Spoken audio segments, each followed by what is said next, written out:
शालू एक गरीब परिवार की लड़की थी। गांव-गांव में 16-17 साल की उम्र होते ही शादी करने की जल्दी हो जाती है। शालू की शादी करवाने के लिए उसका परिवार जल्दी में था, क्योंकि उसकी 2 छोटी बहनें थीं। उसके पास भी शादी करने के अलावा कोई चारा नहीं था। वे दिखने में साधारण थी और घर के हालात भी दहेज देकर शादी करने के लिए अनुकूल नहीं थे, इसलिए उसकी शादी जुड़ती नहीं थी। उसमें या गोत्र या कुंडली में कमी दिखाकर बहुत से रिश्ते मना कर देते थे। अंत में एक रिश्ता आया और उसने शालू को और उसने लड़के ने उसे पसंद कर लिया। लड़का सेना में सिपाही था। बुजुर्ग लोगों ने शादी करने पर नाराजगी जताई और कहने लगे कि लड़का अपनी पत्नी को समय नहीं दे पाया और कल शहीद हो गया तो। पिता ने बेटी से पूछा। शालू ने अपने पिता की परेशानी देखकर शादी के लिए हामी भर दी और शादी हो गई।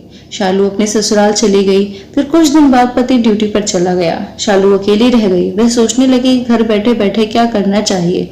सास से पूछने के बाद वह पहली बार घर की सीढ़ियों से नीचे उतरी। यह गांव कैसा है वह देखने गई थी। गांव बहुत बड़ा था।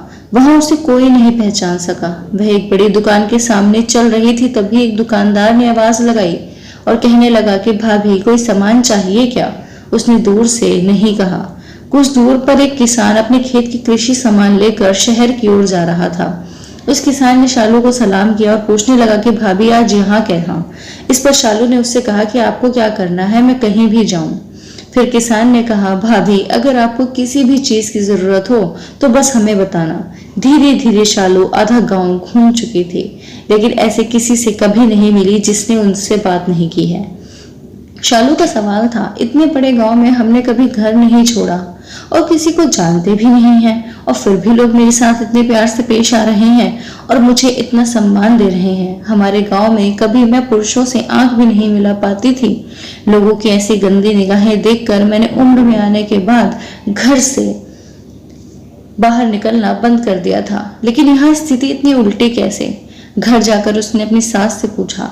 सास ने कहा, ओह तुम एक फौजी की पत्नी हो, इसलिए तुझे गांव में इतना सम्मान मिलता है जैसे मुझे एक फौजी की माँ बनने से मिलता है। यह सुनकर शालू की आंखों में खुशी के आंसू आ गए। उसका सीना गर्व से फूल गया। वह खुश थी कि उसने एक फौजी पति को चुना था। तो दोस्तों, कैसी लगी आप सभी को ये कहानी? अच्छी लगी हो तो लाइक कीजिए और कमेंट जरूर कीजिए और इस चैनल को सब्सक्राइब कीजिए।